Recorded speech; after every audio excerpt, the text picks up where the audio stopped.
PDM की हुकूमत बनी थी तो मोहतरम शहबाज शरीफ साहब ने बताया कि हमें पता नहीं था कि इतने हालात इतने ख़राब हैं। पता था हालात ख़राब हैं लेकिन इतनी उनके अंदर शिद्दत है, इस बात का इल्म नहीं था। नाजरीन, निगरान हुकूमत अब चली गई है, आज नोटिफिकेशन हो गया है, तमाम प्राइम मिनिस्टर समेत उनकी जो काबीना है वो उनको ख़त्म कर दिया गया है। अब निगरान हुकूमत के दौरान जो इस वक्त पाकिस्तान के जो लोगों के ऊपर बोझ डाला गया वो आपके सामने रखते हैं, जो चैलेंजेस हैं मुआशी आने वाली हुकूमत के लिए जो बन गई आज।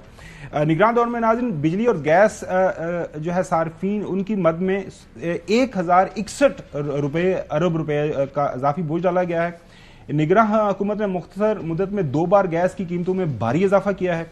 गैस के घरेलू सार्फिन के लिए माहाना फिक्स चार्जेस नाज़रीन 3900 रुपए। ये आप बिजली गैस जो है वो इस्तेमाल करें या ना करें, वो जो है ना वो तीली आप सुलगाएं या ना सुलगाएं, इतना आपको 4000 रुपया देना पड़ेगा। अच्छा, निगरान दौर में माहाना समाही एडजस्टमेंट्स का सार्फिन पर 418 अरब रुपए का इजाफी बोझ डाला गया है। इसके साथ साथ निगरान दौर में नेपरा ने माहाना एडजस्टमेंट के तहत जो बिजली 7 बार महंगी की है। निगरान दौर में शहरी मुल्की तारीख का सबसे महंगा पेट्रोल डीजल खरीदने पर मजबूर हुए। पेट्रोल और डीजल की कीमतें सितंबर 2023 में बुलंद तरीन सतह पर थी नाजरीन, और मुल्की तारीख में पहली बार पेट्रोल डीजल के फी लीटर पर 60 रुपए तक की लेवी वसूल की गई। उसके बाद नाजरीन इस वक्त जो IMF आज तमाम अखबारात के अंदर आपने देख लिया कि IMF की तरफ से नई शराइत क्या सामने आ रही है। कर्जा हमने लेना है क्योंकि इसके बाद हमारे पास कोई ऑप्शन नहीं है। नई मुंतखब हुकूमत सेल्स टैक्स की छूट खत्म करे, खाने पीने और अद्वियात पर सेल्स टैक्स 18% किया जाए, ये भी IMF कह रहा है। पेट्रोलियम मसनूआत पर सेल्स टैक्स 0 से बढ़ाकर 18% किया जाए, और नई मुंतखब हुकूमत 1300 अरब रुपए के नए टैक्स लगाए। नाज़रीन, ये है सारे का सारा मामला, मुआशी बुरहान आपके सामने। और आपको पता है कि मौलाना फजल रहमान साहब PDM के रूह रवां, मुफाहमत के बादशाह, जिन्होंने सारी वोट ऑफ नो कॉन्फिडेंस की तहरीक चलाई, सारा कुछ, वो कह रहे हैं कि जनाब ये सिस्टम नहीं चल रहा, मैं क्यों सिस्टम से बाहर हूं, वो बता रहे हैं। हमने सिस्टम से बाहर रहने का फैसला किया है। मैं इंशाअल्लाह आने वाले दिनों में ये बताऊंगा कि जो सिस्टम के अंदर है वो रोएंगे और जो सिस्टम से बाहर है वो जमकर बात करेंगे और जुर्रत से बात करेंगे। मुल्क नहीं चलेगा इनसे, ये सिस्टम चलने वाला नहीं है, ये कोलैप्स कर जाएगा।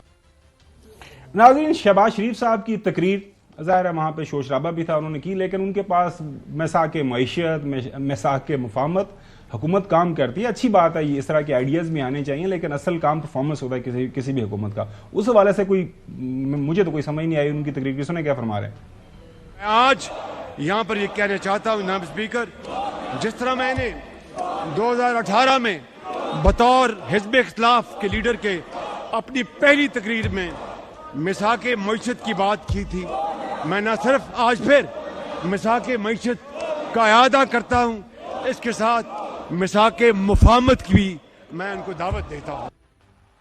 हज़रत, ये मिसाक मुफाहमत की बड़ी बात हो रही है। लाहौर के अंदर लोग निकले बाहर जलसे जुलूस करने के लिए, कोट के वो उनका बुरगस निकाल दिया, अपने सारे तमाम टेलीविजन स्क्रीन के ऊपर देखा। कुछ कहती हैं, बिल्कुल अदालतें मौजूद हैं, होना चाहिए, लेकिन आज बिलावल भुट्टो जरदारी साहब ने भी बात की, उसके ऊपर बाद में बात करेंगे। भैया जो इनके छोटे मोटे केसेस हैं उनका ख्याल करें, ये जो छोटे मोटे केसेस हो तो उनको सवाल सुनना, मुझे पता यू आर वेरी एक्साइटेड, आप सवाल से पहले जवाब देना चाहते हैं। मुफाहमत कैसे होगी? मुफाहमत नहीं हो पाएगी जी। ये पेशकश बड़ी अच्छी है, बड़ी खुशाइंद है, लेकिन मुझे मुफाहमत होती हुई दिखाई नहीं दे रही, क्योंकि ये वैसे बातें तो कर रही हैं लेकिन इस जमात का एजेंडा सिर्फ एक होगा। अब वो सियासी कैदी बाकी आम किस्म के जो जुर्म किए हैं वो तो अपनी जगह हैं। अब ये कहेंगे जी बानी चेयरमैन PTI को छोड़ दें, भाई कैसे छोड़ दें? सजाएं उनको अदालतों ने दी हैं, हुकूमत के पास छोड़ने का इख्तियार ही नहीं है। अब जब हुकूमत वो नहीं छोड़ पाएगी, जो पेशकश कर रही है, जो कंडीशंस ये लगाएंगे, कोई भी बात होगी उसमें ये लेकर आएंगे बानी PTI को, उसको छोड़ें। और फिर मुझे इस बात की भी तवक्को है कि आइंदा आने वाले दिनों में, यानी एक KP के जो वज़ीर आला मुंतखब हुए हैं अली अमीन गंडापुर साहब, ये मुमकिन है कि इस्लामाबाद के ऊपर हमलावर हो जाए। ये हमलावर होंगे, कहेंगे जी कि जो बानी चेयरमैन PTI है इनको रिहा किया जाए, लेकिन वो ये नहीं सोचेंगे कि पाकिस्तान की अदालतें फंक्शनल हैं, अदालतों के अंदर जाकर लीगल रेमेडी ली जाए, वहाँ पर जाकर अपनी अपीलें फाइल की जाएँ और एक ड्यू प्रोसेस ऑफ लॉ के जरिए ही रिलीफ लिया जाए। लेकिन मेरे ख्याल के मुताबिक मुफाहमत वाली जो पेशकश है, ये पेशकश अवामी रह जाएगी। अगली साइड से कोई भी अच्छा जेस्चर मुझे बात नजर नहीं आ रहा। क्यों? क्योंकि लीडर लेस है ये जमात। इस वक्त मैं आपको पहले बताया है कि असद कैसर साहब का अपना रुख है, शेर अफजल मरवत अपनी बात करते हैं, उमर अयूब साहब अपनी बात कर रहे हैं, ایک ہی مطلب ان میں جو سمجھدار آدمی ہے وہ علی محمد خان ہے، لیکن ان کی میرے خیال سے کوئی بات کو سنے گا نہیں. باقی بیرسٹر گور بھی اپنی جی چودھری غلام حسین صاحب، یہ حالات ایسے چلیں گے. مفاہمت یہ تو آپ کا خابر صاحب جی جی جو یہ تو کہہ دو نا کہ 6 مہینے تو جو تسی کہندے رہے ہو کوئی ایک گل بھی پوری نہیں ہوئی. پہلے یہ آپ اعتراف کریں نا، پھر آگے بات کریں.